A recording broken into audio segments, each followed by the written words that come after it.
Today I want to talk about how useful a marking gauge is and how you can put it to use in your shop. Now, the basic principle of a marking gauge is that it scribes a line parallel to the end or the edge of a workpiece. For example, you want to lay out some joinery, like say a dovetail joint or a lap joint or any number of other types of joinery. A marking gauge is a real handy tool to use to mark the baseline for that joint, and I'll show you how to do that here in a little bit. Now, the parts of a marking gauge, here's one I made many years ago. It's kind of crude and I really don't use it that much anymore, but it has all the parts and it does still work. It's got a beam, a fence, and either a blade or a pin. Now, the blade on this I made from an old hacksaw blade and sharpened it so that it scored a nice line. And it's held in place with a wedge. And then the knob on top allows you to adjust the position of the fence or the head of the marking gauge to the location you need relative to the tip of the blade or the pin. This is a traditional style marking gauge.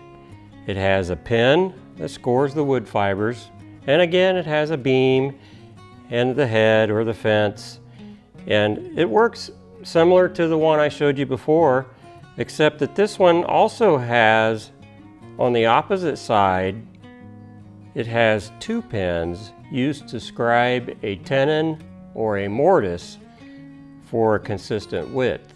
So to do that, you loosen the head and then you can slide that second pin back and forth to determine the width of the tenon or the mortise relative to the fixed pin.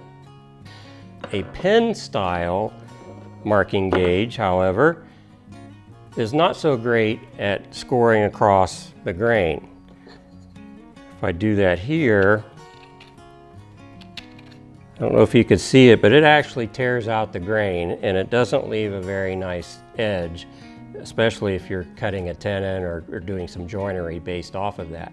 Where these come in handy is in marking the thickness or the width of a workpiece, because it's going with the grain and it leaves a nice clean line. A more modern style of gauge is called a wheel marking gauge. Basic parts are still the same. I've got a beam, in this case it's a round steel rod, and it's got a movable head or a fence, and you adjust the position of the head relative to a cutting wheel. Now, this cutting wheel has a cutting edge, is beveled all the way around the circumference. Now, if you use a wheeled marking gauge or one that has a blade in it, the advantage is that as you score across the grain, it's actually cutting those wood fibers and leaving you with a nice clean baseline for the rest of your joinery. And I'll show you why that's important in a minute. So wheeled marking gauges are nice. The wheel does not spin, contrary to popular belief. It's stationary in the head so that it doesn't rotate as you're trying to use it.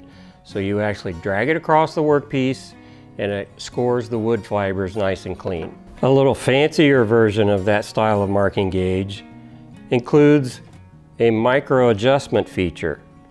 So for example, I can set the general location of the fence or the head where I want in relation to the cutting edge, but then there's a knob back here that I can turn. If you look real close, you can see my cutting wheel is moving in and out.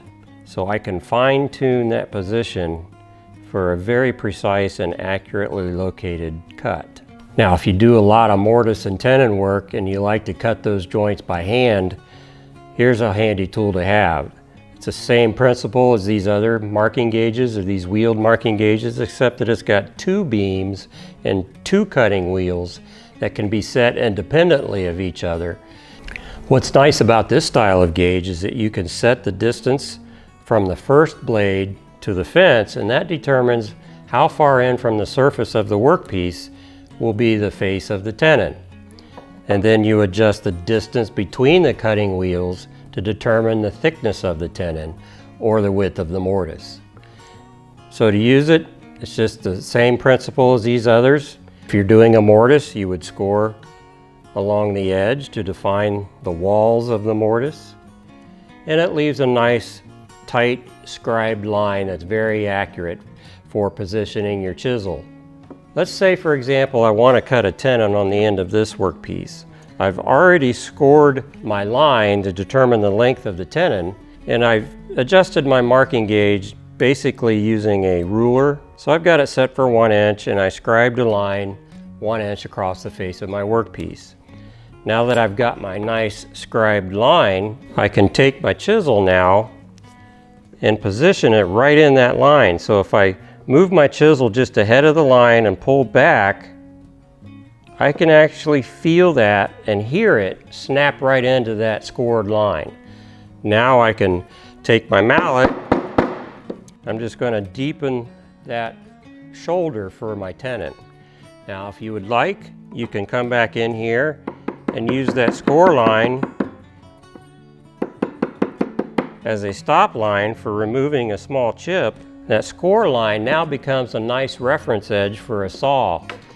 So if you're using a hand saw to cut your tenons, you position the saw blade right on that shoulder and start making the cut. You would do this all the way around the workpiece to get a nice, tight, clean shoulder for your tenon. And that same principle applies for almost any type of joint. Now there's one little trick I want to show you on how to use a marking gauge, and that is to find the exact center of a workpiece. How would you do that? A lot of people would think, well, you would just measure it with a rule of some sort and look at it and then try to do the math to figure out where exactly the center of that workpiece would be. You don't even need a ruler. All you need is a marking gauge, and to do that, I set the distance of my marking gauge from the face of the workpiece, and I just kind of eyeball the center of the workpiece till I think it looks pretty close. And then you just make a mark, flip the workpiece around, and make another mark, and you look to see if those lines meet up. If they don't, then you know you need to adjust your gauge and try again. So you just keep doing this until those lines match up exactly. And now you have the exact center of the workpiece. There's a special marking gauge I want to show you. This beast right here is called a panel gauge. And it's designed for marking the width of a large, wide panel. To use a panel gauge, the principle is the same, and it has the same parts actually. It has a long beam, a fence, or a head that you can adjust. You can adjust the position and lock it down where you need it. And this particular gauge also has a cutting wheel that you use to scribe the workpiece. To use it, you simply put the edge or the fence up against the workpiece and drag it back to score a line to define the width of your workpiece. You can use that line to make a saw cut or plane to that line to really hone in on the exact width of workpiece you need. So I hope by now you can see how having a marking gauge in your shop is an essential tool for precise layout and joinery.